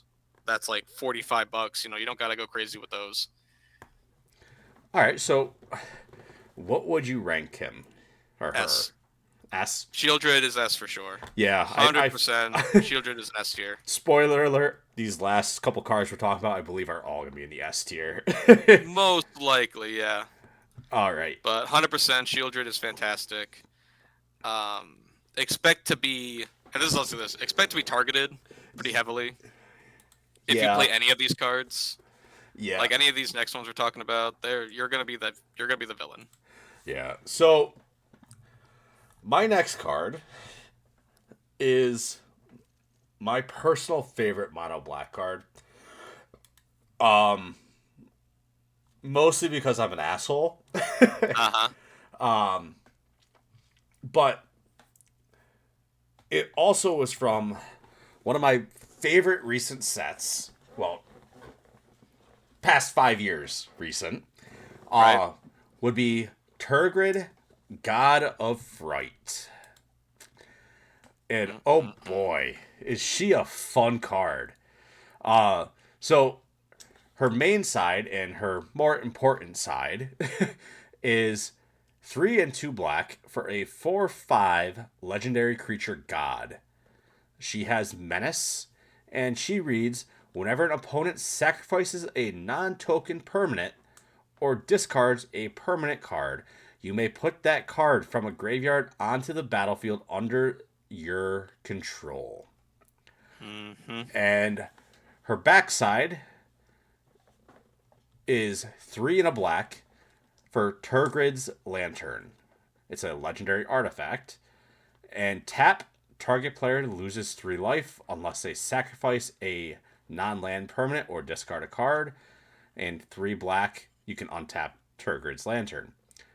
That's useless. I don't give a shit about that. Well, hold on now. If you got infinite mana, you can win the game with that. Yes, you can.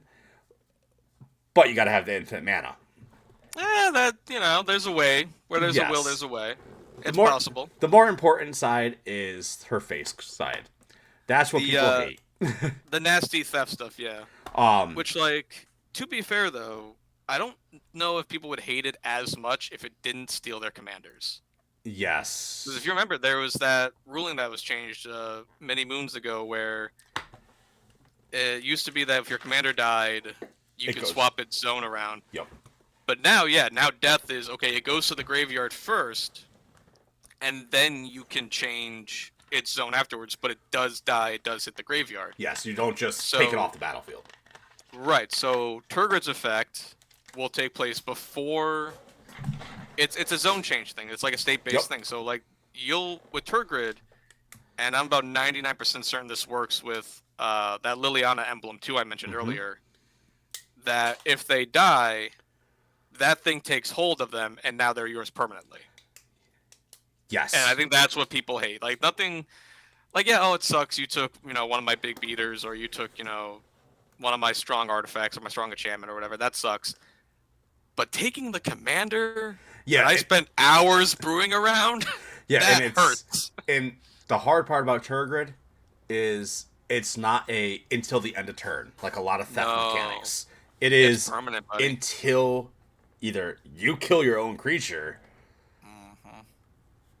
or until you are able to lose.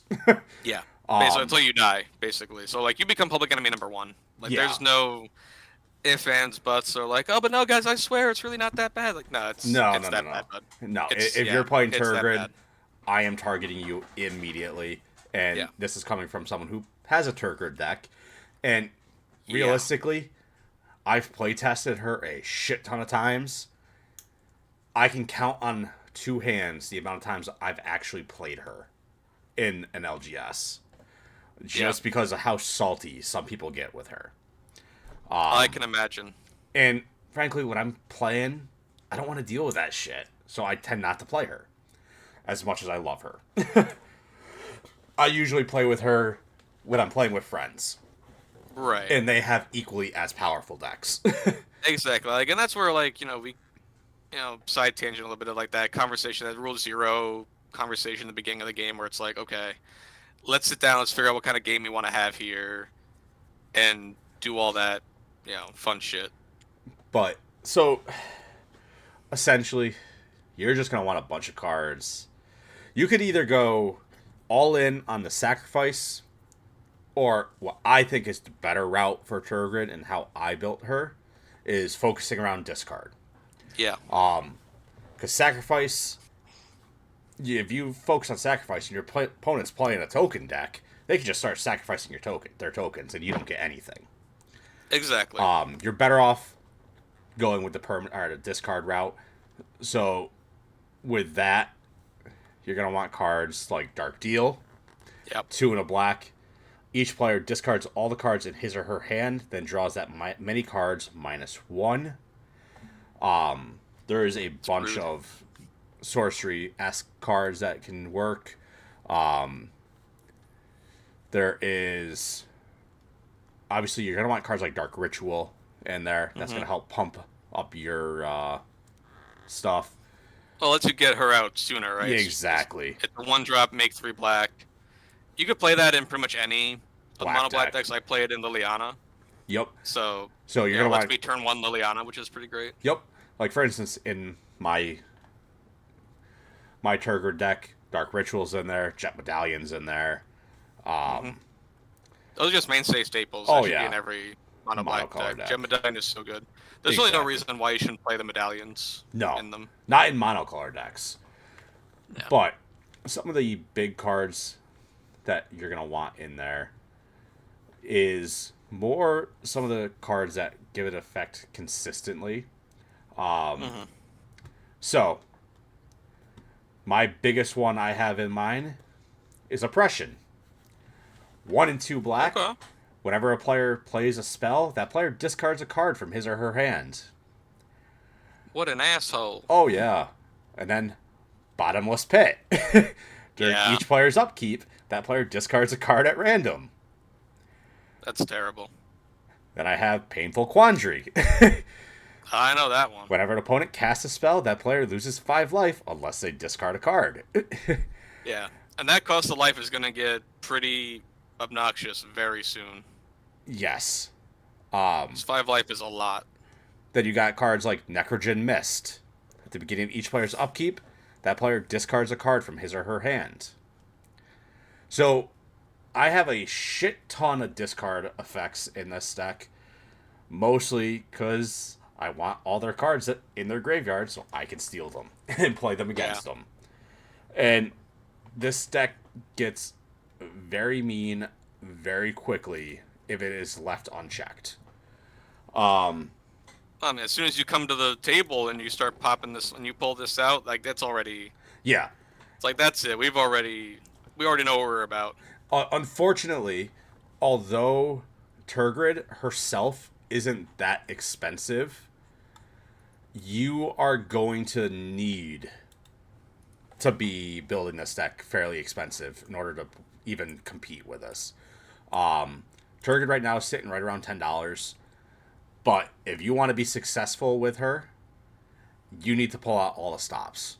Because as soon as you sit down at the table and you tell everyone you're playing Turgid, they're taking you out first. So you better have a way Yeah, of getting her out quick, getting her protection quick, and winning the game quick. I think the fastest I was able to win the game with her was turn 3. And that was a lot of luck with certain card draws and my opening hand. that sounds about right. My Turgrid is very, very fast, very, very mean. Although I have played games with her where it draws out for an hour. But that's because the other decks are just as good and just as powerful. Yeah, So with Turgrid, I would put her at high S. With that, absolutely agree. 100%. She's up there. yeah, she is definitely one of the most powerful black commanders you could play. And Jack, I will let you finish it off. What is your last commander? So we have the top most played bad boy in Mono Black, and everybody butchers this name, so I'm gonna do my best here. Kirk, son of Yawgmoth. If you go and you look up top Mono Black commanders, this guy's there. He's got over 14,000 decks built in his name, with Shieldred coming up next, and then Turgrid following close behind. So he's a very. We'll just read what he does. So he's a 4 colorless and 3 Phyrexian black mana. Which Phyrexian mana, for those who don't know, is mana that can be paid with either the black mana source, like normal, or with 2 life. So that essentially makes this guy 4 mana and 6 life to play, which already is absurd. But that's not where it ends, though, right? So he's a Phyrexian horror minion, which is really funny. He has lifelink.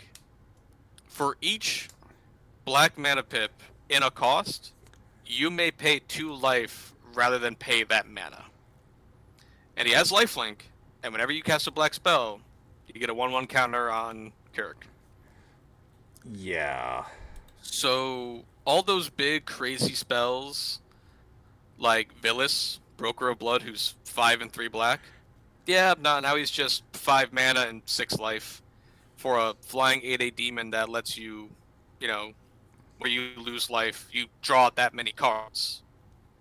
So, I just paid, let's say I paid like 4 life and 2 or 4 colors for Asmodeus.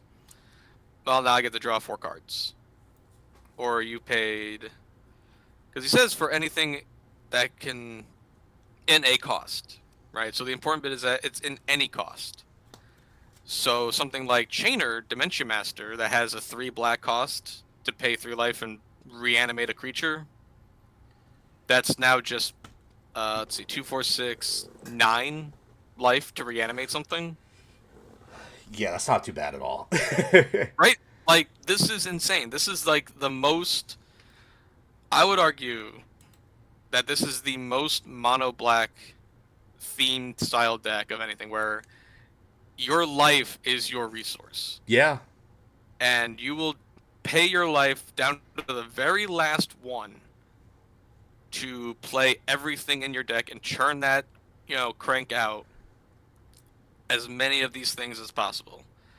Because you're also going to have a lot of life gain in it as well. So you're going to have a lot of life drain effects, similar to Veto, right? They share a lot of similar cards with, well, you'd play Enduring Tenacity, I think, instead of one of the other ones, because that one is a new Glimmer enchantment that has Yeah. whenever you gain life, an opponent loses that much life.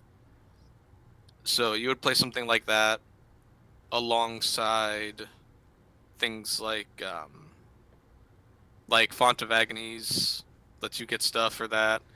But Grey Merchant of Asphodel, of course, is one of the biggest ones. Because you're gonna have a lot of cards that have a lot of black pips in them. Like Villas has 3, Bolas' Citadel has 3, fucking Kirk has 3. So playing something like Gary will gain you a lot of that life back that you then put into more cards. Yep. So it's a very crazy, very fast strategy that gets out of hand really quickly. That a lot of people just, they see it and you're public enemy number 1. You know. Yeah. So, what would you say? Is it budget or no? It really depends on the route you want to go with. I mean, if you look over, the main cards that a lot of people play with it that see the most use, there are certainly options that throw budget out the window. Like Kirk himself is under $1, Yes. which I think helps. It's probably one of the reasons why he's the most played, because not only is he bonkers good and letting you play a lot of shit for free, but he's cheap as hell. He's under $1, right? So, you know, a lot of the stuff that you could play with him is under $10, right? Like Villas is under 10, Asmodeus is under 10, which Asmodeus has for 3 black, draw 7 cards. Which means, hey, let me pay 6 life. That's cheaper than Grizzlebrand, folks. Grizzlebrand is pay 7 to draw 7. Asmodeus plus Kirk is pay 6, draw 7. Yeah. That's. However, though, Asmodeus does have the binding contract, though, that if you would draw a card, you exile that card instead. But then for just 2 life or a black, you can return all the exiled cards with Asmodeus to your hand and lose that much life. So he's like a weird Necropotence kind of style. But still, it's like your life is that big resource, which you do have to be careful of. I will say, be cautious of this. Don't go too crazy, because you can kill yourself. Yeah. Like, you can just kind of commit your own self-die with Kirk if you're, like, going a little too crazy as this mad blood mage who's trying to cast all these crazy spells and summon all these things with your, crazy blood magic. You could just end your own existence here. So it's important to have those things that gain you life, whenever you do X, Y, or Z, right? You want to be able to have some way to gain this life back, which can easily be done in Mono Black, for sure. You got a lot of lifelink. Kirk himself has lifelink. You've got, extort effects like Bacillus Creature that can hit these guys and do this stuff. So, budget-wise, it can be done. I would say budget-wise, you could build this guy for maybe I would say to make him really consistent and strong, lean for the more 150 range. Yeah, that's. I was thinking the same thing. Like, maybe splurge a little bit for, like, at least one of the good pieces. Like Shieldred. Actually, I would say you probably really want Shieldred in this deck. Yeah. As she's probably one of the best ways to gain life, because you're gaining 2 every time you draw a card. So, with something like, Villas, who lets you draw a bunch of cards, right? You gain back a lot of the life that you just lost, right? It's like whenever you lose life, you draw that many cards. Combine Villas with something like Shieldred, okay, I just gained back a bunch of that life I just lost because of Shieldred. So, you kind of want things that kind of offset that hurting effect of losing life that way. Yeah. So, what would you rank him? I kind of have an idea. S. Yeah, S for sure. He's, The numbers speak for themselves. He's definitely the top tier. He's the creme de la creme, the king of the mono black commander decks for sure. All right. So, as we're finishing up talking here, we had the final spoilers for Aether Drift, or Ether Drift, however the hell they want to pronounce it nowadays. The one that I wanted to point out. I know I sent you a meme the other day about it, Jack. Yep. Fuck this card. Mono Blue doesn't need any more help. um, it is Unstoppable Plan. I Two don't and know a what you're talking blue about. enchantment. At the beginning of your end step, untap all non-land permanents you control. That's so good. Fuck that card. I love it. You know And it's I gonna hate go in it. all my decks. It's Oh, I gonna go in know. all my blue decks are gonna get it now. Luckily, it says non-land. If it said lands, That's okay. all permanents, that'd be broken. But it's not a bad card. It's actually very fucking good. It's very good. Um, Yeah, we've got a lot of cool stuff here that are coming out with this set. It looks pretty neat. I'm actually kind of excited for a few of these cards. yeah, I mean, Uh, I was fully expecting like a full-on Mad Max Speed Racer style vibe, but not we all the kind of cards got are. that. We definitely got that. We got that for sure, but not all the cards are like that. I mean, especially going to Amonkhet, and then I can't remember the other plane that they were doing. But it was all based around Moraganda. like Oreganda. Yeah, it looked like it was based on Yeah. some part of Africa, maybe. Because there's definitely like dinosaurs and apes and shit like that. We got oozes and all that with Mimeoplasm getting a Yes. new card with that. So like Murgonda is like the ooze and jungly style set where a lot of like oozes and primordial Yeah. these beings exist, which I think that's the last stretch of the race is in Murgonda. Yeah, because you got some Which I've been wanting to go back to there dinosaurs. for a while, yeah. Yeah, you got dinosaurs coming back. Um, you got a legendary creature, a new legendary dinosaur, or two of them. Neither of them are very good.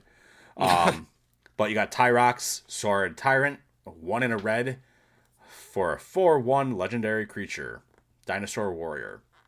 He's not very good. He doesn't have any special abilities. He's just a 4/1 for a 2-drop.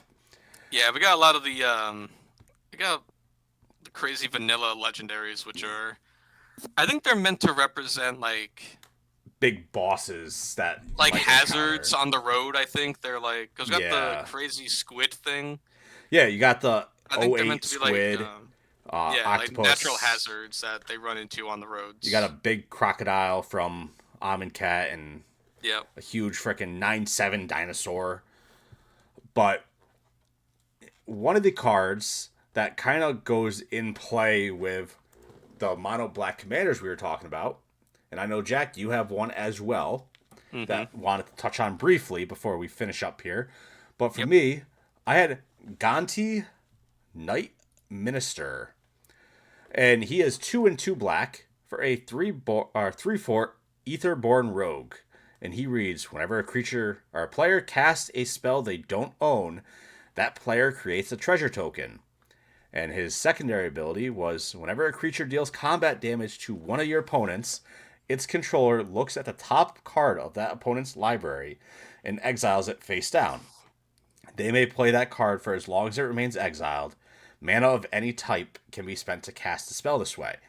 So, when I first saw this card, I was like, yeah, that's not very good.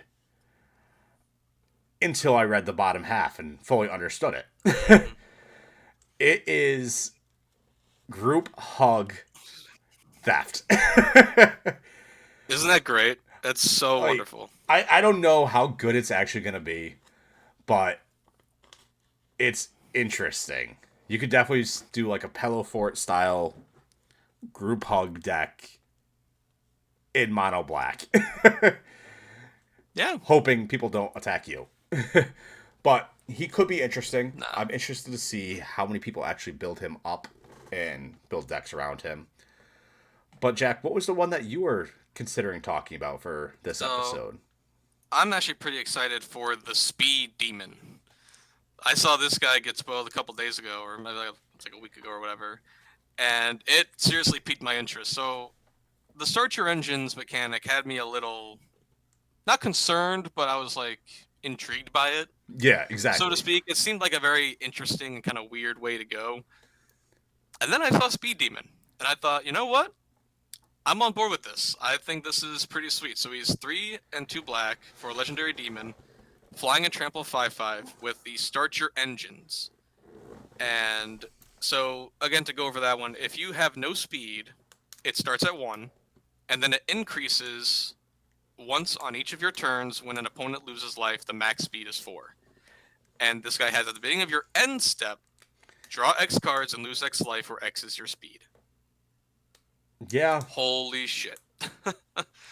Like, pair this guy with any of the commanders that I mentioned before, like Shieldred, Kurik, basically almost any of them, and you've got yourself a really fun, wild way to just draw 4 cards on your end step. Yeah, there was a lot of cool cards in here that were spoiled.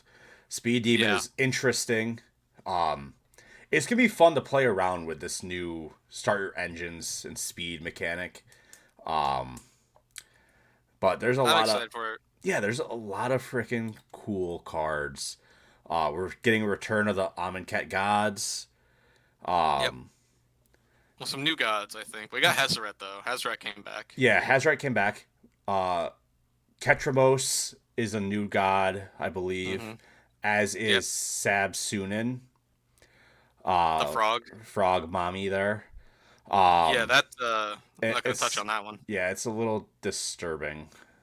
But you also got a shark pirate. So pirates got some love this set. Gods got some love. As did goblins. Goblins got a lot of love this set. Yeah, they did. Duretti's back, and there's a new Goblin Lord as well. And that makes mana like a fucking elf does. Like, okay. But the coolest card in the set that is interesting because it's new is the Ether Spark. That is going to be interesting in how it plays out in Commander. I'll put it up on the board here. But it reads, as long as the Ether Spark is attached to a creature, the Ether Spark can't be attacked. It has whenever equipped creature deals combat damage during your turn, put that many loyalty counters on the Ether Spark. And +1, attach the Ether Spark to up to 1 target creature you control. Put a +1/+1 counter on that creature. -5, draw 2 cards. -10, add 10 mana of any one color. It's pretty good. It's interesting, but I'm interested to see how it plays out if we get more of these Planeswalker equipment style style cards. But yeah, I don't know. I don't know if they'll go more into it or if they'll just keep it as this one unique piece. I have a feeling they'll probably just keep it as this one unique. But I think that's a good idea. I think they should do it that way. But as always, I am Kava. This has been Jack. And we will talk to you guys all later. Take care, everybody.